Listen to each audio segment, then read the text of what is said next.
ನನಗೆ ಬಂದಿರೋ ಈ ಕತೆ ಚಿತ್ರದುರ್ಗದ್ದು ಹೀಗೆ. ಕುಮಾರಸ್ವಾಮಿ ಚಿತ್ರದುರ್ಗ ತಾಲೂಕಿನ ವಿಜಾಪುರ ಗೊಲ್ಲರಹಟ್ಟಿ ಗ್ರಾಮದ ನಿವಾಸಿ.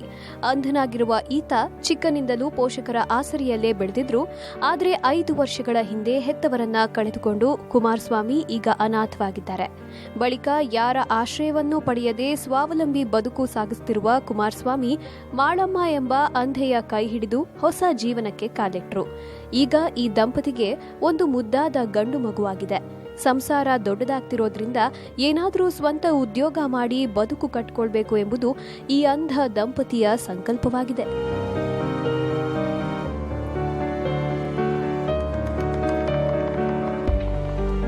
ಇನ್ನು ಪೋಷಕರ ಮರಣಾನಂತರ ಯಾರ ಆಸರೆಯೂ ಇಲ್ಲದ ಈ ಜೋಡಿಯು ಚಿತ್ರದುರ್ಗ ನಗರದಲ್ಲಿ ಬಾಡಿಗೆ ಮನೆಯೊಂದರಲ್ಲಿ ವಾಸವಾಗಿದೆ.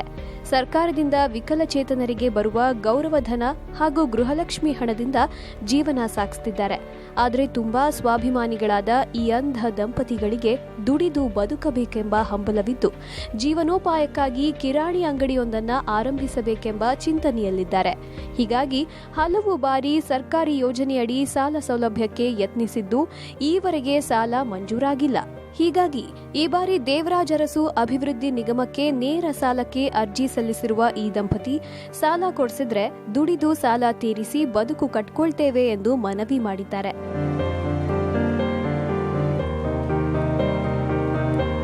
ಹುಟ್ಟು ಅಂಧರಾದರೂ ಬೇರೊಬ್ಬರಿಗೆ ಹೊರೆಯಾಗದ ದಂಪತಿಗಳು ಸ್ವಾವಲಂಬಿ ಬದುಕು ಕಟ್ಟಿಕೊಳ್ಳಲು ಮುಂದಾಗಿದ್ದಾರೆ. ಈ ದಂಪತಿಯ ಛಲ ಬೇರೆಯವರಿಗೆ ಮಾದರಿಯಾಗಲಿ ಎಂಬುದು ನಮ್ಮ ಆಶಯ.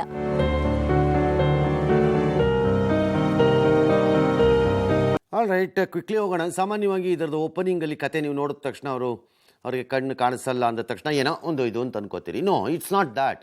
ಯಾಕಂದರೆ ಇವ್ರು ನಮ್ಮನ್ನು ಕೇಳ್ತಾ ಇರೋದು ನೀವು ನೆರವು ಕೊಡಿ ಅಂತಲ್ಲ.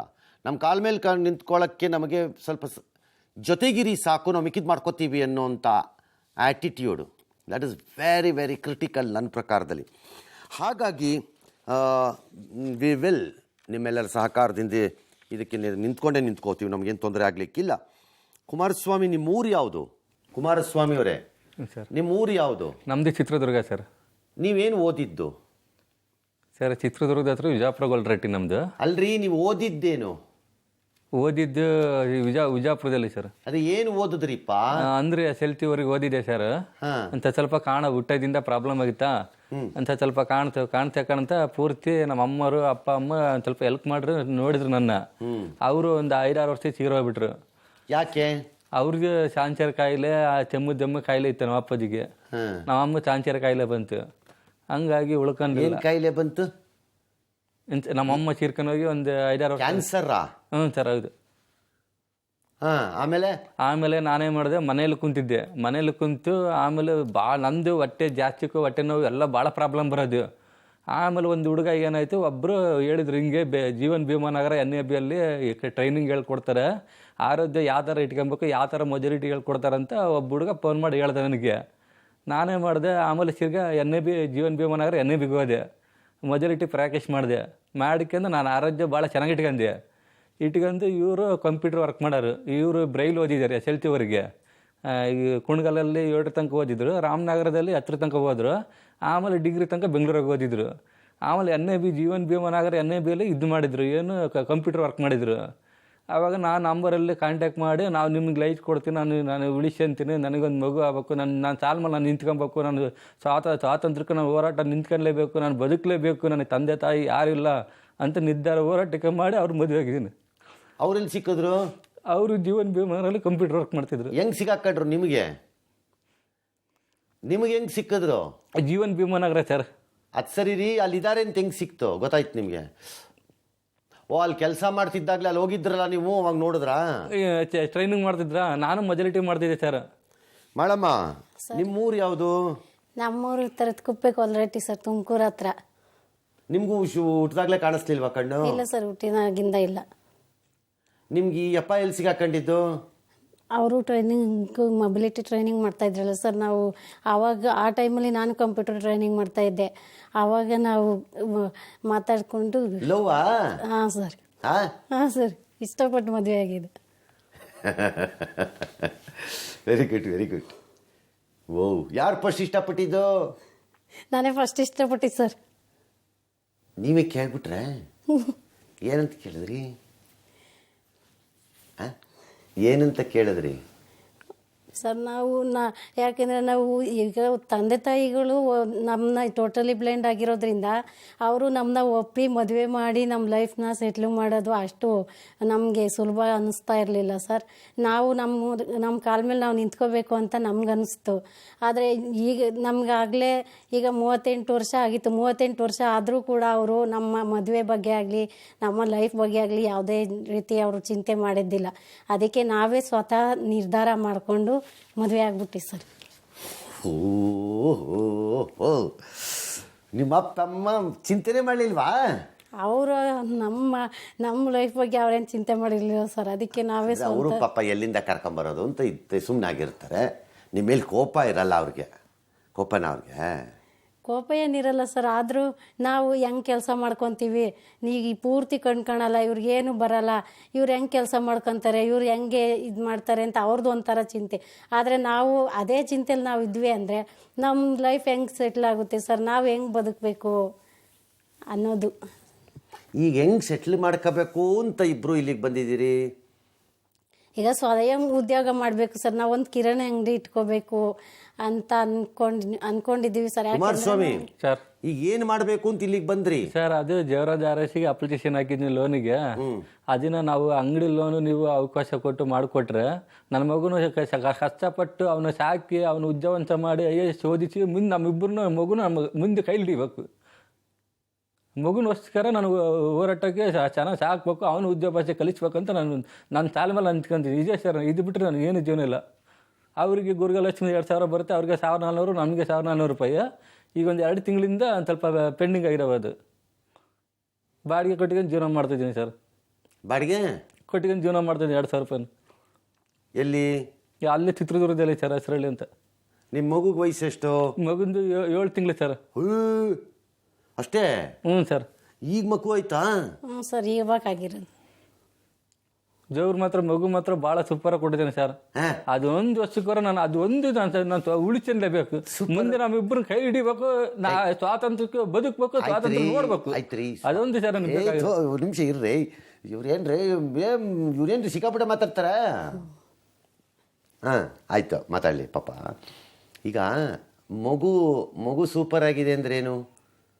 ಎಲ್ಲ ಕಣ್ಣು, ಕಿವಿ, ಕಾಲು, ಕೈ ಎಲ್ಲ ಚೆನ್ನಾಗೈತೆ ಸರ್. ಎಲ್ಲರೂ ನೋಡ್ತಾನೆ ಸರ್. ಡಾಕ್ಟರ್ ಹತ್ರ ತೋರಿಸ್ಬಿಟ್ಟು ನಿಮ್ಗೆ ಗೊತ್ತಾಯ್ತಾ ಅದೆಲ್ಲ? ಹೌದು ನಮ್ಮ ಅಕ್ಕಯ್ಯರು ಸಾಕ್ತಾರಲ್ಲ ಸರ್, ಅವರು ಹೆಂಗೆ ಹೇಳ್ತಾರ. ಯಾರು? ನಮ್ಮ ಅಕ್ಕಯ್ಯರು ಸರ್. ಮಗುಗೋಸ್ಕರ ನಾನು ಕಷ್ಟ ಬೀಳ್ತಿದ್ದೀನಿ ಸರ್. ಯಾಕಂದ್ರೆ ನಮ್ಮಿಬ್ಬರಿಗೆ ಯಾರು ಜಿಪ್ಪಿಲ್ಲ. ಮಗುನ ಸಾಕಿದ್ರೆ ಮುಂದೆ ನಮ್ಮ ಮಗು ನಮ್ಮ ಕೈಲಿ ಹಿಡಿತೈತೆ ಅಂತ ನಂಬಿಕೆ. ಈಗ ನಿಮಗೆ ಎಷ್ಟು ವಯಸ್ಸು? ಈಗ ಸರ್ ನಿಮಗೆ ವಯಸ್ಸೆಷ್ಟು? ನಮ್ದು 37, 38 ನಡೀತೈತೆ ಸರ್. 1986 ಸರ್. ಅವರು ಅಷ್ಟೇ? ಅವ್ರದ್ದು ಅಷ್ಟೇ ಸರ್, 1986. ಅವ್ರು 6ನೇ ತಿಂಗಳು 22ನೇ ತಾರೀಕು, ನಂದು 10/7. ಆಯ್ತಪ್ಪ, ದೇವರೇ ಕಾಪಾಡಬೇಕು. ಈಗ ನಿಮ್ಮ ಇದು ಮಾಡಿಕೊಟ್ರೆ ನೆಮ್ಮದಿಯಾಗಿರ್ತೀವಿ ಅಂತ ನಿಮ್ಮದು. ಹೌದು ಸರ್. ಹೌದು ಸರ್. ಜಾಗ ಇದೆಯಾ ಅದಕ್ಕೆ? ಹ್ಞೂ ಸರ್. ಎಲ್ಲಿ? ಈಗ ಅಂಗಡಿ ಹಾಕಕ್ಕೆ ಜಾಗ ಇದೆಯಾ? ಹ್ಞೂ ಸರ್, ಐತೆ ಸರ್. ಎಲ್ಲಿ? ಅಲ್ಲೇ ಹೆಸರೊಳಗೆ ಐತೆ ಸರ್. ಇದೆಯಾ ಜಾಗ? ಸರಿ, ಆಯ್ತು, ಓಕೆ. ದೇವರಾಜರ್ಸು ನಿಗಮ ಯಾರು ಶಿಲ್ಪ ಅವ್ರ ವ್ಯವಸ್ಥಾಪಕರು, ಅವರು ನಮ್ಮ ಜೊತೆ ದೂರವಾಣಿ ಸಂಪರ್ಕದಲ್ಲಿ ಇದ್ದಾರೆ.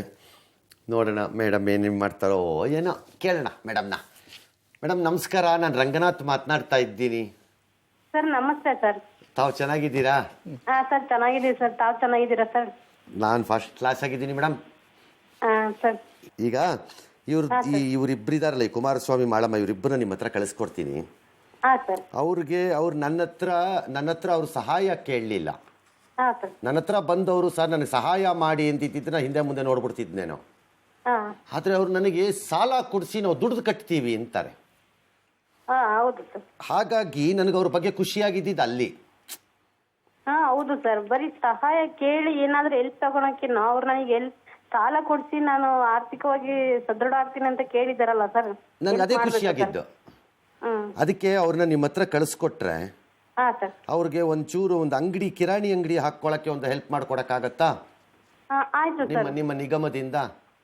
ಓಕೆ ಸರ್, ನನ್ನ ಕಡೆಯಿಂದ ಏನು ಅವರಿಗೆ ಸಿಗ್ಬೇಕು ಅದನ್ನ ನಾನು ನಮ್ಮ ಮಾನ್ಯ ಮುಖ್ಯ ಕಾರ್ಯನಿರ್ವಹಣಾಧಿಕಾರಿಗಳ ಅಧ್ಯಕ್ಷತೆಯಲ್ಲಿ ಹಾ, ಅವರಿಗೂ ರಿಕ್ವೆಸ್ಟ್ ಮಾಡ್ಕೊಂತೀನಿ ಸರ್. ಮತ್ತೆ ನಮ್ಮ ವ್ಯವಸ್ಥಾಪಕ ನಿರ್ದೇಶಕರಿಗೂ ಅಥವಾ ಇನ್ಯಾರಿಗಾರು ಅಪ್ಪಿ ತಪ್ಪಿ ನಾನೇ ಹೇಳಬೇಕು ಅಂತಿದ್ರೆ ಹೇಳಿ, ನಾನೇ ಫೋನ್ ಮಾಡಿ ಹೇಳ್ತೀನಿ. ಇಲ್ಲ ಸರ್, ನನ್ನ ಕಡೆಯಿಂದ ನಾನು ಒಂದು ರಿಕ್ವೆಸ್ಟ್ ಇಡ್ತೀನಿ ಸರ್. ಸರಿ, ಹಾ ನೀವೇ ಮಾಡಿಸ್ಬಿಟ್ರೆ ನನಗೆ ಸಾಕು, ಸಂತೋಷ. ಆಯ್ತು ಸರ್, ನಮ್ಮ ಕಡೆಯಿಂದನೂ ಮಾಡ್ತೀನಿ ಸರ್. ಮಾಡ್ಕೊಡ್ತೀರಾ ದಯವಿಟ್ಟು? ಓಕೆ ಸರ್, ಆಯ್ತು. ದೇವ್ರು ಒಳ್ಳೇದು ಮಾಡಲಿ ನಿಮಗೆ. God bless you. Thank you sir. Thank you. Thank you madam. ಈಗ ಥ್ಯಾಂಕ್ ಯು ಮಾ. ಈಗ ನಿಮ್ಮಿಬ್ಬರಿಗೂ ಅಲ್ಲಿ ವ್ಯವಸ್ಥೆ ಮಾಡಿಸ್ಕೊಡ್ತೀನಿ. ಜಾಗ ರೆಡಿ ಮಾಡ್ಕೊಳ್ಳಿ ನೀವು ಅಂಗಡಿ ಮಾಡಕ್ಕೆ. ಅದಕ್ಕೆ ಏನೇನು ವ್ಯವಸ್ಥೆ ಬೇಕೋ ಅದನ್ನ ಮಾಡಿಸ್ಕೊಡ್ತೀನಿ. ಆಯ್ತು ಸರ್. ಇಬ್ರು ಚೆನ್ನಾಗಿರಿ, ಆಯ್ತು ಆ ಮಗುನ್ ಚೆನ್ನಾಗಿ ಓದಿಸಿ, ಗೊತ್ತಾಯ್ತಾ? ಹ್ಞೂ ಸರ್. ಏನ್ರೇ ಕುಮಾರಸ್ವಾಮಿ, ಸರ್ ಮಾಡ್ತೀರಾ ಇಲ್ವಾ? ಮಾಡ್ತೀರೋ ಇಲ್ವೋ? ಮಾಡ್ತೀನಿ ಸರ್. ನಡ್ಸಕ್ ಆಗತ್ತಾ ಇಬ್ರಿಗೂ? ಆಗುತ್ತೆ ಸರ್. ಮೋಸ ಮಾಡ್ಬಿಟ್ರೆ ಯಾರು? ಇಲ್ಲ ಸರ್, ನಾವು ನಮ್ಮ ಅಕ್ಕನ ಸಹಾಯ ತಗೊಂಡು ನಡೆಸ್ತೀವಿ ಸರ್. ನಡೆಸ್ತೀರಾ? ಹ್ಞೂ ಸರ್. ಹೆಲ್ಪ್ ಮಾಡ್ತಾರಾ ಎಲ್ಲಾರು? ಹ್ಞೂ ಮಾಡ್ತಾರೆ ಸರ್. ಫ್ಯಾಮಿಲಿಯವರೆಲ್ಲ ಹೆಲ್ಪ್ ಮಾಡ್ತಾರಾ? ಹ್ಞೂ ಸರ್. Very good. ಅಲ್ಲಮ್ಮ, ನಿಮ್ಗೆ ಯಾರು ಗೊತ್ತು ಹೇಳಿದ್ದು ಇಲ್ಲಿಗೆ ಬರ್ರಿ ಅಂತ? ನಾವು ಕೇಳ್ಕೊಂಡ್ವಿ ಸರ್, ಸಿದ್ದರಾಜ್ ಸರ್ನ. ಅವರು ನಮಗೆ ಇಲ್ಲಿ ಬಂದರೆ ನಿಮಗೆ ಒಂದು ಸೌಲಭ್ಯ ಸಿಗ್ಬೋದೇನೋ ಅಂತ ಕೇಳ್ಕೊಳ್ಳಿ ಅಂತ ಹೇಳಿದ್ರು ಸರ್. ಅದಕ್ಕೆ ನಾವು ಇಲ್ಲಿಗೆ ಬಂದ್ವಿ. ನೀವು ಕೇಳಕ್ಕೆ ಹೆಂಗೆ ಗೊತ್ತಾಯ್ತು ನಿಮಗೆ?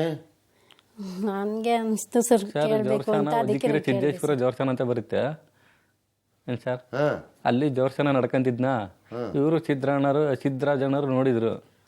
ಅದಕ್ಕೆ ಅಪ್ಪ ಅಮ್ಮಗಿಲ್ಲ ಏನಿಲ್ಲ, ನಮ್ಮ ಜೀವನ ಹೆಂಗೆ ಅಂತ ದೇವ್ರನ್ನ ಪಾದ ಹಿಡ್ಕೊಂಡಿದ್ದೆ. ಅದಕ್ಕೆ ಅವರು ಮುಂದೆ ನಾನು ಈ ಥರ ಹಿಂಗೆ ನಿನಗೆ ಏನು ಬೇಕು ಜೀವನಕ್ಕೆ ಒಂದು ಏನೋ ಒಂದು ದಾರಿ ಮಾಡಿಕೊಡ್ತೀನಿ ತಗಂತ ಹೇಳಿದ್ರು ಸರ್ ಅವರು.